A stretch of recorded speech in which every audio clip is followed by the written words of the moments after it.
Osmond Benjamin Pressure. Heather? Sway. One of the reasons growing up in Oakland that I believed that anything was possible. I believed that if you dreamt something that you could actually touch it, it could be something tangible. I believed that I was God. I had confidence. And growing up on, we on social assistance at one point in our lives, growing up in East Oakland. Lena Waithe just talked about how black folks, we create our own heroes. Absolutely. And sometimes the heroes are from your own age group. It could be somebody that's younger than you, 10 years younger. Or 10. In this case, it's somebody from my age group. Absolutely. That I was able to see as a teenager. Stand on top of the world and embrace it by the neck. You know what I mean? No apologies. Unapologetic. No apologies. Yeah. And going on to do things that we never even imagined was possible through the culture of hip hop. That's a fact. Elevating the community, elevating our sensibility, creating pathways in us mentally and spiritually that let us know that, wait a minute, shit. He's doing that? Man, maybe I can do that too. Right. And I remember when it all started for me is when I was watching this movie called Crush Groove. What? And this happened. What's up, man? I said no more dishes, man. Stupid song. Sorry, man. Auditions are over today, all right? You got to come back next week. Maybe we can work something out, all right? Box. Word up. Play my shit. Yeah, right? Yeah. My radio, believe me, I like it loud. Hell of a feeling, man. Yo, what does that feel like when you hear this, man? Ladies and gentlemen, LL Cool J is here. What up? You know what? Actually, let's be real, y'all. Hey, man, come on. LL is here. LL is here. Hold up, man. Hold up, man. Stop that GOAT conversation. Because your conversation is incomplete. Y'all having conversations and you don't have all the information right. I never even heard nobody use the acronym in rap. That's a fact. Until he put that album out back in 2000. And now they abusing it. The first, greatest of all time. LL Cool J. Thank you, man. You gotta stand up, yo. You got it. Appreciate it. AKA James Todd Smith is hard. Yeah, it's a hell of a feeling. Thank you, man. You know what? I'm just grateful. You know what I'm saying? And I just feel very blessed, very you know what I'm saying? I feel like the world is giving me a lot of love, and I'm trying to give the love back. I'm excited about, the possibilities for hip-hop. I think there's an opportunity here to, make history even at another level. I think that there's more to be done. Like what? What are you thinking? Well, I've been, toying with the idea of doing an album. You know what I'm saying? And the thing is that it's like, it's a different. There's two ways for me to go in the studio. I could either kind of experiment and be in my little bubble, in my Prince bubble, or I could actually for real.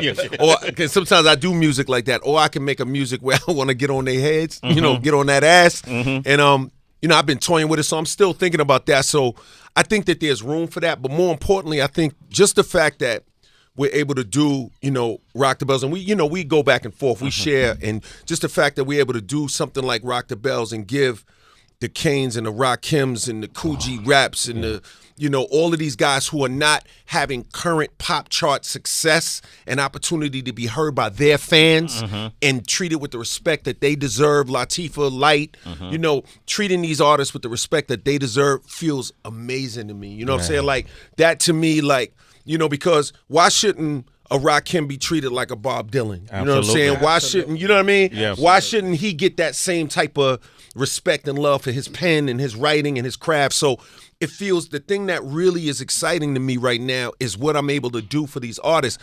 Like, guys call me up and like their royalties have gone up and their sound exchanges have gone. Their world is changing because, we're playing their music again, and millions of people, because a lot of people don't realize, I mean, the internet, everybody's connected, but people don't realize this channel like Shade 45 and Rock the Bells, this is national. Even parts of Canada and Mexico, like, this thing is everywhere. So in Wyoming and Idaho and in Montana, you know what I'm saying? Talk to it's him, everywhere. So that's a beautiful thing for me right now, and that's really exciting. Man, you know what I mean? LL Cool J. Rock the Bells Radio is so amazing. I watched it. I'm not watched it, but listened from day one to now. Yeah. I was excited to hear it because I wasn't hearing a lot of NWA music. Like, you done really well at incorporating, because when we were coming up, rap seemed regional, not for LL because you were national. I know exactly what But you you know mean, what but I mean. it was regional. It was a regional. very regional game, Yeah. and there were a few groups that were national. And And you're absolutely right. Yeah. And so I play lots of West Coast artists, lots of E40, play Too Short, you know what I'm saying, Dub, Cube, all of them. But then, I'm also down south. I'm playing, everybody from down south. I'm trying to, Pastor Troy. I'm trying to play things that people care about everywhere. You know what I'm saying? I'm not, I know where hip hop started. I get that, but this is not about only sending that message. I think that all parts of the country have made their contribution to our culture. And so I'm respecting that, and I'm touching everybody and making sure that they all get represented and respected the way they should. You know what I'm saying? So it's crazy, man. It's just crazy. No, but you're doing amazing work, man. Thank you. I was looking at, I want to come back to the MC thing, though. Okay. All right. Let me ask you this question, because I was argued down about, we were having this whole conversation about lyrics. Okay. Can you be considered a GOAT if you didn't write your lyrics? Oh, man. Well, I mean, if you're going to go by the original rules, you can't. Okay. You know what I'm saying? If you're going to go by the original rules of hip-hop, you absolutely cannot. Okay. You can be the most popular. You can be the most commercially successful. You can be the biggest chart topper, but you can't be considered, the one. Like, Michael Jordan has to play basketball for Michael Jordan. Yeah. Like, he can't send LeBron out to play, and then he sits on the bench and gets the points on his board. You know what I'm saying? The points go to his stats. Yo, you know what I'm saying? I like that. That's the analogy I've been needing right there. That's the analogy I've been needing. Okay. You know what I mean? So you got to write your own joints, B. Okay, so you know what I mean? So you've written for a lot of people. I have written for some people. Yeah, I know you wrote for MC Light. Yes. On the self-destruction verse. Yes. Was she apprehensive about saying it? No, or? not at all. Because you got to understand, like Light. At that time, she was creative and open and willing to do that. Guys like Run DMC, like when they did Walk This Way, they were doing something different creatively. So it really, and Light writes as well. She's talented. Course, don't get it twisted, right? See, here's the thing about hip hop that's funny. We can't be too precious about this thing. If you want somebody to write a song for you, fine. You know what I'm saying? It's just that you got to understand that that's just a different thing. But that's okay, because guess what? She probably performed that rhyme better than I would have. I mean, she killed the shit. Yeah. So, you know what I'm saying? So it's like, I can't dying to move your body. You know what I mean? Wait, say it, L. You know this. Scotch tape with a razor blade taped to your collar. Yeah. Knives alone. MC Lights on the microphone. That shit is dope. Cram to understand why brothers don't be maxing. Yeah. Wow. Yeah, she killed it. Where was you when you wrote that? I don't know, maybe probably in my condo or something, bugging out. Bugging out. You know what I mean? Yeah, in my condo, bugging out or something like that. Not the studio. Yeah, probably the condo. You know what I'm saying? And then, that thing, it was a scheduling thing at that time, like, I would have went there, but I was on tour, and like you said, it was national. I was running around. It was like, there's a few events in hip-hop, like there's that great photo that everybody took that I was busy. I was You weren't doing in something. that photo. No, I wasn't in the photo, the man. Great Day in New York? Yeah, I wasn't in the photo. I was filming or doing something, and then like the self-destruction thing, I was on the road or doing something, and I remember at that time people thought, oh, L just don't want to be a part of it. It's bullshit. Yeah. It ain't got nothing to do with that. I was just busy. Yeah. But now looking back on it, it's like, damn, I kind of wish I was in that photo, and it would have been nice to be in the self-destruction video. But it was also at the same time, I'm glad that at least I got to contribute to it, and Light represented the way she did and killed it. So, it's all good. It all worked out. You know what I'm saying? It did. And then, like the song like No Diggity, that chorus, like I originally did it for a remix, and then Teddy took it in and said, let's incorporate it into this Black Street record, No Diggity, No Doubt. And that's how,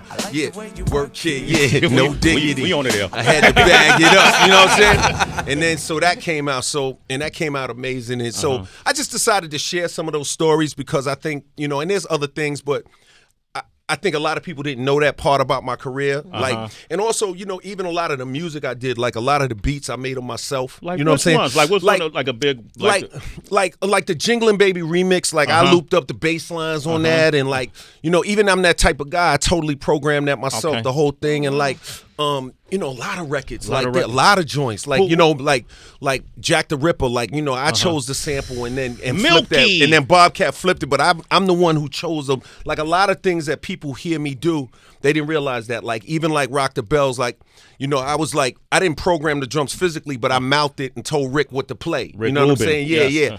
And like, so a lot of my records, like I Need Love, like I hum the melody. You know, like Hey Lover, I wrote that chorus, the singing chorus. With Boyz II Men. Yeah, and then had them sing it. You know what I'm saying? Like, so there's a lot of my music and a lot of my creativity people don't, you know. Were you getting producer credit at that time, or you didn't know about it? You know what it is? It isn't that I didn't know about it, but at that time, to be quite honest with you, I just felt like it was, for me, it was about making the records, and I really didn't care about credit.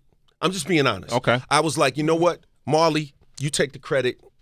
You go ahead, you get that. I'm just gonna do my thing. You know what I'm saying? Muffler from LA Posse, you take the credit. You know, I'm just gonna do my thing. Bobcat, you take, and they, mind you, they did contribute. I don't want to like make it seem like I was a one-man band, because I wasn't. Yeah. But I really did, like, for real, produce a lot of the records. Like, even my videos, like Mama Said Knock You Out, like I co-directed that, but I really told Paris what to do. Like, I really directed that video for, in a lot of ways. And Paris Barkley, who directed the video and got all the credit, ultimately went on to become, you know, the president of the Directors Guild. You know what I'm saying? Wow. Like so, and I put him in the game at that time. You know what I'm saying? So That's it's dope. it's like there's a lot of music and a lot of things that I've done in my career that people don't really know. You know what I'm saying? They just think I was kind of just rapping and that was it. Yeah. You know what I'm saying? That's interesting you say that, because we always felt, when I say we, these are the head, me, King, my partner, King Tech on the West Coast. There would be no Def Jam if there wasn't I Need a Beat. And Ready, but you know what? There would be no LL either, right? I Okay. think it's a combination. You know, mutually beneficial. without a doubt. Okay. You know, it's like, you know, I bought It's Yours, and It's Yours by Tila Rock was Def Jam Productions. It was on Party Time Streetwise label, but that was the first production company type of thing that Rick had did, right? I bought that record, but you know, they really did put me on, but I really was the first artist on Def Jam, the label, for real, right? Yeah. And I remember writing in one of the vinyl, I think it's on I Need a Beat, I wrote Def Jam 001, like, and if you look at some of the masters on some of the albums, you could see like where we wrote on the test pressings before they got done, so that once they got baked and distributed, you can read little messages in some of my vinyl and stuff like that. And then fast forward, I own my masters, right? All your albums? Oh, yeah. Yeah. All of them? I've owned them for 20-some years. No shit. Yeah. And that's another From thing. radio to Yes, authentic. Yes, all of it. So when you hear Mama Said Knock You Out in a movie and stuff like that, like I've licensed those songs. Wow. Like, so, you know, a lot of people don't know that though, right? So they think, you know, oh, Eldon, no. I own all them joints. You know what I'm saying? You know, writers get their shares. Def Jam gets a little piece for their distribution. It's, you know, it's business, but I own it and I control it.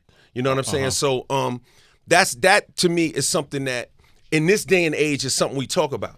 We didn't really talk about it back then. It wasn't something to talk about back then. You know what I'm saying? Like, if you think about it, when Mo D when one of the insults that he put on a diss record about me was, used to be a rapper turned into a businessman. He did. That's say the that. difference in hip hop today and then. Can you imagine that? Wow. Yeah. You imagine trying to insult somebody by calling them a businessman today? Wow, he did. That's the difference. How Do You Like Me Now? What song was it?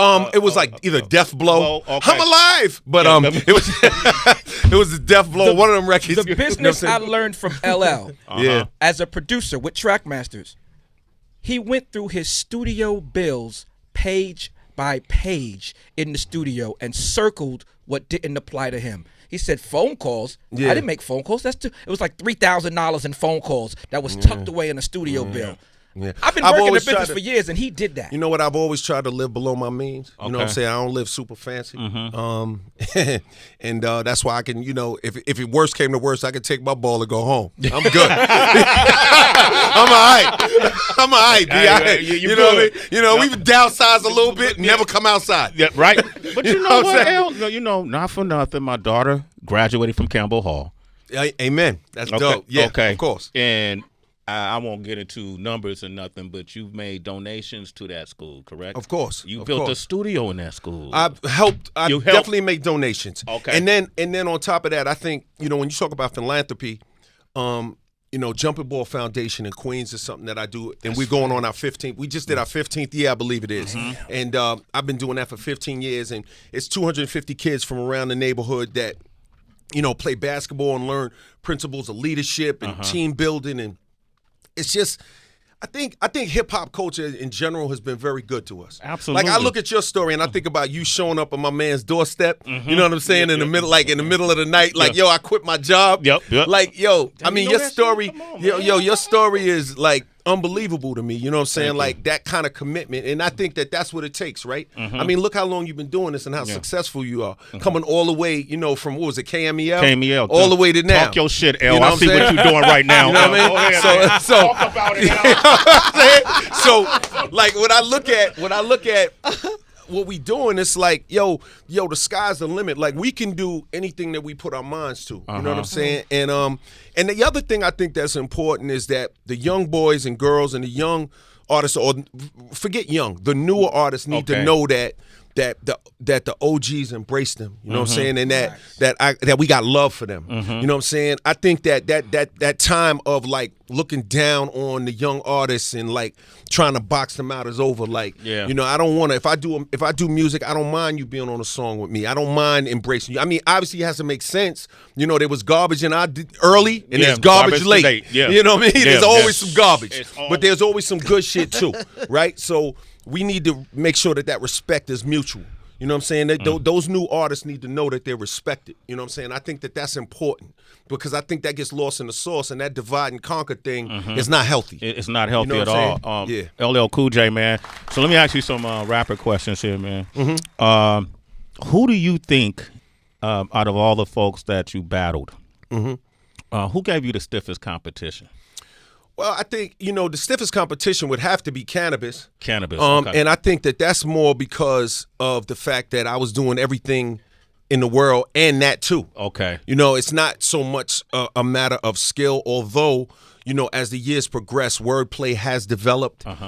People have, played with bounces and flows differently. There's a different Diddy bop right now. The couplets have become more sophisticated. The multi-syllable rhymes have changed. The schemes have changed. People play with different schemes. They play with different things. So I think that has happened. But more importantly, you have to be connected to the culture. And I think when you run around Hollywood, the reality is, when there's a lion snapping at your heels and you run around Hollywood, that's not the recipe to defend your crown. You know what I mean? So you were busy. Yeah, that's not the recipe. But, I overcame and did my thing. And, at the end of the day, he would prefer to have been L in that at that moment. So I did my job. Okay. But, he definitely was tough and very, very real. And then all of the other artists, I mean, at the end of the day, Ice-T, Mo D. Yeah, I mean, Ice, I love Ice, but we know Ice is talking shit. You know Ice, we love Ice. We love Ice. That's the homie. I know, no doubt. Yeah. No doubt. Maximum respect for the OG Ice, no question about it. And but we know he just taking shots. Ice is a street dude, man. He said, yo, okay, that look like I can get some money taking a shot at that. Let me do that. You know what I mean? So, and then with Mo was just trying to, Mo just wanted to preserve the roots and not let no branches grow. You know what I'm saying? What you mean. And it's like, no, you were the new guy. No, yeah. No, the roots. No, Mo, there's a trunk and there's branches. You're gonna have to let this tree grow, homie. You're not gonna be able to just keep this shit all this dirt for you. All right. So I think, and that's what I've learned over the years. That's why I'm so open. And my heart is so open to the young artists, you know what I'm saying? Like, I'm not trying to box them out because I saw that happen. You see that happen, man. Let's LL Cool J, this is, like I always argue, I don't want to have a conversation about, first of all, the whole GOAT conversation is just conversation. Like, how can you really say one person? Well, it's subjective, right? It's subjective, right? It's subjective. Yeah. But let me read off just, let me see, Any Given Sunday. Yeah. SWAT. Yeah. Mind Hunters. Yeah. Edison. Yeah. Deep Blue Sea. You and I were in a movie together. I don't even know if you realize this, called Wildcats. Absolutely. I didn't know you didn't know that. You was in Wildcats? Oh, shit. You was in Wildcats? I was in Wildcats, dog. Yo, that's crazy. Yeah. That's crazy. The beginning of the movie, I wasn't on camera, though. That shit counts. In the beginning of the movie, you hear the radio jocks, hey, what's up, wake up, blah, blah, That's blah. right. That's Sway and Tech. That's me and Tech. That's crazy. Yeah, that's why I fuck That's with you, crazy. dog, man. You know, I'm just trying to keep up with That's you, bro. crazy. And that was Wesley Snipes and Woody Harrelson's first movie, That's right? right. Yep. Yeah. Yep. Yeah. So we had a history with the movie In Too Deep. Yeah. Yeah. That villain. You play God. Yeah. That, to me, you arrived that day. You were already here. Thank you. But the way, I don't know what was, Yeah. you played that role so cold. And we used that, right, for the recent, 6ix9ine. We always make comparisons to Omar's Epps' Epps character, Oh, Jay yeah. Reed. Jay Reed. Jay Reed. And Heather, Nah, Jay Reed. Heather, what you saying? You ain't no rapper, Jay Reed. Yeah. That's funny. That shit funny. Yeah. You ain't no cop, Jay Reed. We say that about 6ix9ine too. Yeah, that was tough. That was a tough situation. You know that. Listen, man, you know, I mean, if it's rules, you're going to play the game, baby. It's rules to this rules shit. to I it, mean, right. you know. You can't get involved. Nah. You got to get comfortable being uncomfortable, right? Like, Yeah. I mean, that's you in it. You know what I mean? If that's your decision, you know, we're not going to roll. You Yeah. know what I'm saying? Yeah. If that's our decision, I mean, but you know, it's tough.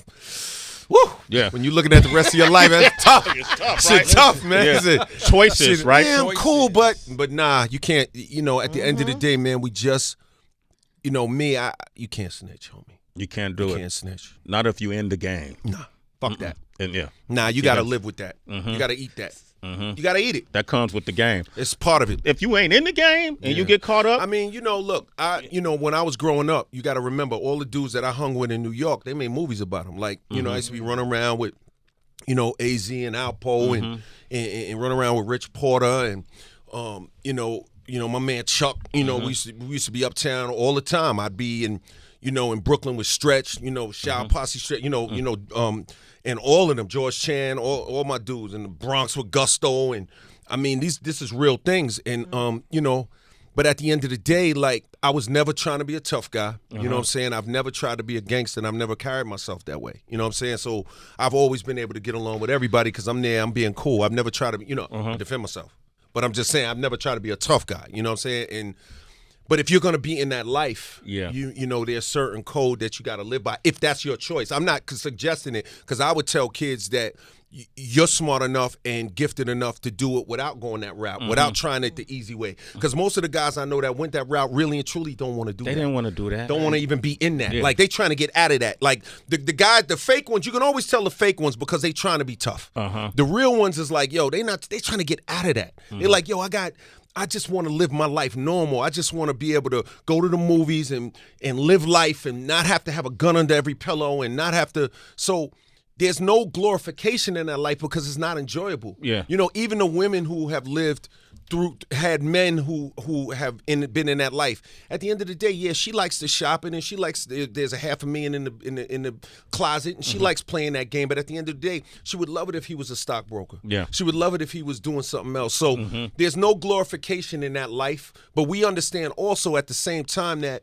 when you grow up in the inner city and there are not a lot of choices, it's very difficult. Because the only reason that I hung around with a lot of guys that were like that. why was you hanging out with Alpo? I'll tell you. I'm not Sound gonna funny. I met Alpo No. on New Year's Eve. I know. But I mean, What it is, man, is that, yo, I mean, the real honest answer is, you know, when you 16, 17 years old, and that's the only place where there's something shiny, where there's some money at, you like a moth to a flame. That's just the truth. Yeah. You know what I'm saying? You just, you know, you're in the hood, you feel invisible. You feel like nobody cares about you. You feel like nobody sees you. You feel like nobody hears your voice. You got friends that die. Nobody talks about it. You talk about it for 2 days. They pour out some beer. And you kind of living in this world of like whatever's going to happen. You don't even believe you're going to live to be 25. You're like, yeah, I probably won't live to be 25. So let me just enjoy my, you know, you got all of these weird program, all this weird program that goes on. So, you know, my man Chuck, he embraces me.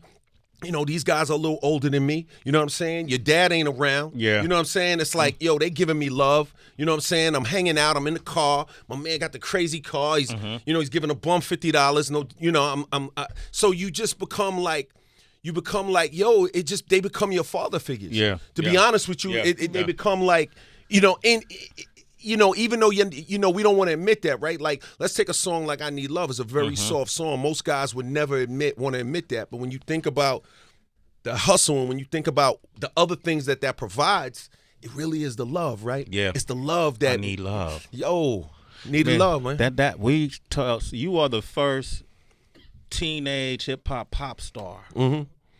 What they call them when the ladies, girls? Heartthrob. Heartthrob. But you were able to be a heartthrob and the hardest dude in rap at the same time. Because I was never really trying to do that. Okay. Like, you know what I'm saying? Like, let's be honest. When you 16 or 17, don't you want to try to get girls? Yeah. Okay, so why wouldn't I make a record trying to get girls? Because my man said that's soft? Fuck out of here. I'm trying to get some girls. Fuck is you talking about, soft? It was very simple. It's not really complicated. It's not like sophisticated kind of strategic shit. It's like, yo, I want some girls. Yo, I want some girls. Listen to this. When I'm alone in my Whatever it room, takes. sometimes I stare at the wall and in the back of my mind, You like that, baby? That's what I need a girl who's as sweet as a dove. For the first time I in got my some life, game for you. I think I need love. Yeah! Hell yeah! And now we have to Whatever it took. Now after the show, I'm rocking. I'm lit. You good. After the show, I'm lit. Man. I'm lit after the show. You blew the world mind. Everybody had a love song on their album after that. Everybody. You know what? Yo, but see, we got more sophisticated, right? Yeah. Because like I tell you, you know, like everybody was running around, and especially haters, they was like all happy that, you know, when Drake got booed at the show with Tyler. I got booed. You did? You know, I got booed at Yusef Hawkins, you know, in Harlem. I mean, people get booed. Like, that is part of the game. That's like missing a free throw. That's like diving for a ball and falling out of bounds. Homie ain't got to feel no kind of way. He don't even need to put up memes. Yeah. Because you know what? That's just part of the game. Like, if you have a long career, you're going to have to deal with that. You're going to have a flop album. You know what I'm saying? There are artists out there who are major stars, superstar celebrities, and they put songs out, and the songs are not as big as they are.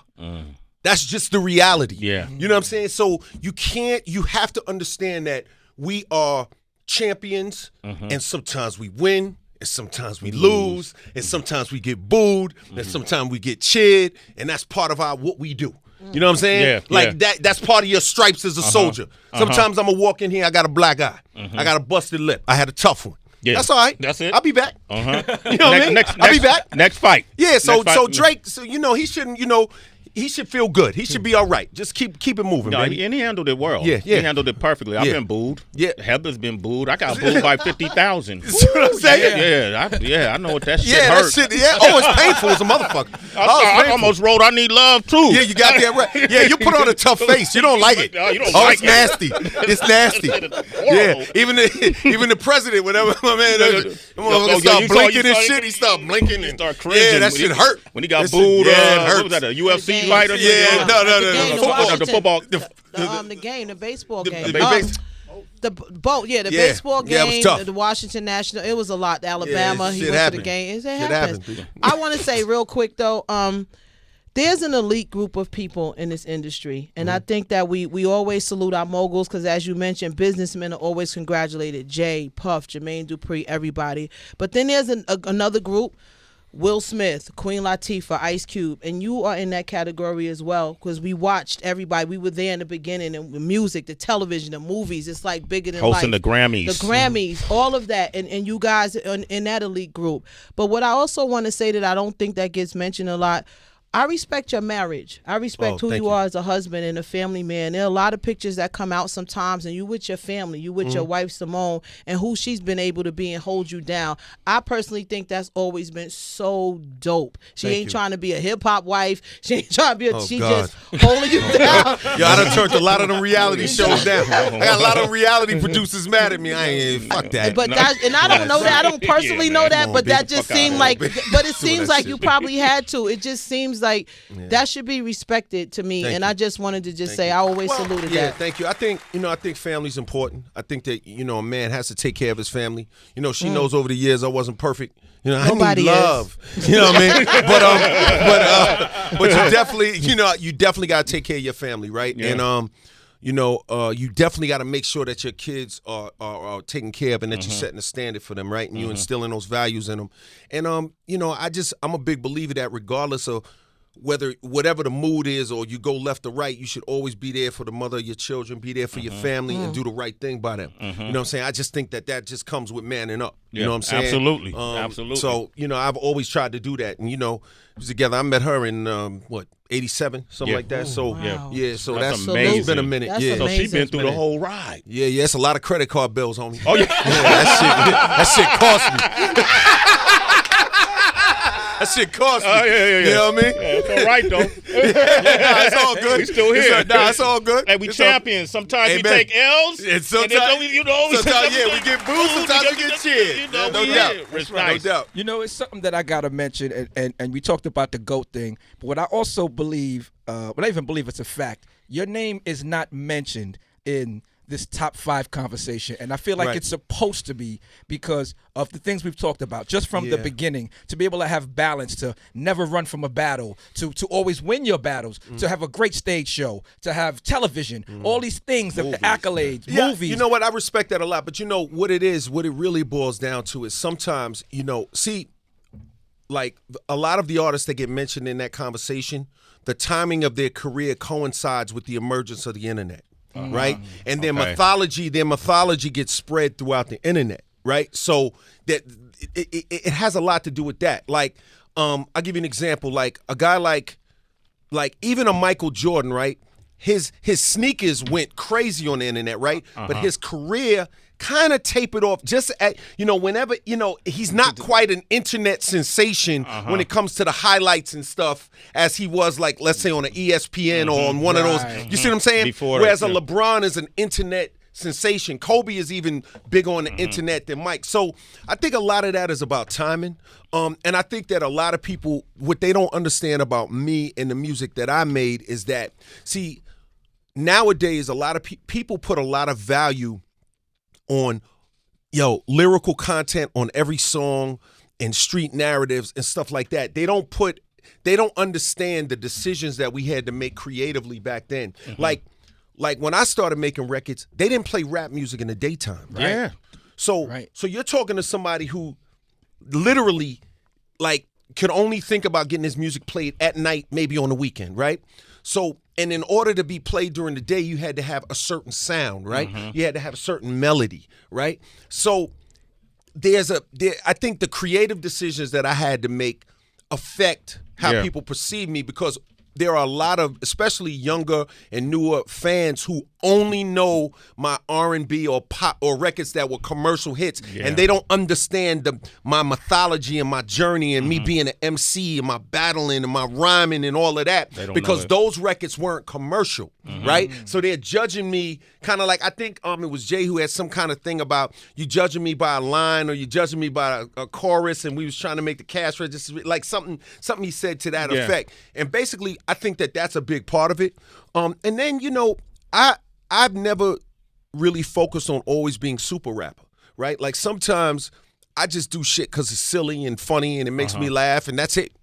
And that's what I'm measuring it by. So I'm a little different in that regard. And I think that really affects it. You know what I'm saying? If I only did ill bombs, if I only did records like Ill Bomb all the time, and if I focused, if I really only focused in that zone, I think, because remember, it's real male-oriented, male-dominated, right? So as soon as you make a record, and the dude is in a car, and this girl say, "Oh, I like that shit, turn it up," your chances of being in that conversation just went about 10% lower. And when you make another hit, and she say, "Oh, I like that one too," now your chances went even lower. And then, so fuck that dude. He's the bottom 5, motherfucker. Cocksucker. Bottom 5. Yeah, fuck a top 5. You the bottom 5. Bottom feeder. You're my top 5. I appreciate it. We got great top 5s. I appreciate it. I want to ask you about Jay because there seems to be this misconception that you and Jay was at odds at one point when he took over Def Jam. No. Well, first of all, there's a couple of things there. Okay. One, when he took over, first of all, people don't understand that I've never wanted to be a label executive. Okay. So this idea that somehow I want, like I worked at, like I'm at the post office and Joe got the supervisor job and I'm upset. That shit is nuts. That's not all right. Yeah, That's nuts, okay. man. I don't care if he's a record exec like that. That's not going. Mama's to knock you out, motherfucker. I don't want to work at the company. Yeah. All right. So that was the first thing. So that's a misnomer. Now, what is true is that over the years we had different run-ins and different stuff like that. And like what? I don't like. I mean, honestly, I don't really know what it is. I did something to him a long time ago that I don't know I did. Like, I think he said I laughed at him at a concert or a contest or some shit. I don't really know what he's talking about, but I probably did it. Okay. All right, to be honest with you, and but I have supreme respect for him and what he's done. You know what I'm saying? And one time I was walking down a block and one of his homies started rapping and I was rhyming and then he wanted to rhyme and then by the time he started, I ran out of rhymes. Oh, okay. Right? My shit, I was done. My gun was empty. Right? So now they run around, oh, he got him. Motherfucker, you ain't getting nothing. Okay. You know what I'm saying? Like, I ran out of shit. I just ran out of some shit to say. I have nothing else to say. What the fuck you want me to do? Shut off your bullets? Yeah, you want me to start going off the top of the head, doing some KRS shit? Yeah. Like, I was done. I was done. So... so that happened, and that's very true. Okay. And but you know what? I got love for Jay. I loved Reasonable Doubt. I played it all day long. And I really am excited to see brothers succeed. Absolutely. You know what I'm saying? And I love to see brothers make it. I love what he's doing with his life. I think as he matures, I see him. He looks healthy. He looks younger. He looks fresher. He looks like he takes care of himself. So, which is important as well. Talk about it, yeah. Listen, man, I got love for him, but there's no funny shade, no type of, Now, the last thing, because I know you got to do another show, and it's just my own personal. I couldn't believe it when you were back going against, I want to say Wyclef. And then Mike Tyson somehow got involved. And you start talking shit to Mike Tyson at a time when he was Mike Tyson. And we was like, Mike Tyson. I'm just saying, he's still Mike. Mike's my brother. Yeah. But I was like, is L built like that? Where the butcher knives at? I ain't that crazy. Okay, Ain't that much tough in the world. Okay. Like, listen. I ain't that stupid. No. Okay. But at the same time, it's like, I got to defend myself regardless, right? Absolutely. This is hip hop. This is the state of hip hop, and somebody come at me in the game, I got to defend myself. Like, Absolutely. period. I don't care who it is. So, it is what it is. Like, did y'all see each other afterwards? Like, I see him all the time. I had him on Lip Sync Battle. Okay. I just had him. He was doing Salt and Pepper and all that. Like, that's my man. I love him. I did his podcast just recently. That's my dude. Okay. I love good, Mike. Good. But yeah, he was, eat, and all that. I know it's crazy. Drove me nuts. Like, what the fuck is going on? You my man. I went to see you in jail. Not that meatball. But Wyclef talked him into it, so whatever. It's all good. Yo, L, I love you, man. I love you too, homie. Love, man. I Love you, man. I love you, man. You, man. Appreciate you. Continue success. Another Rich. season of NCIS.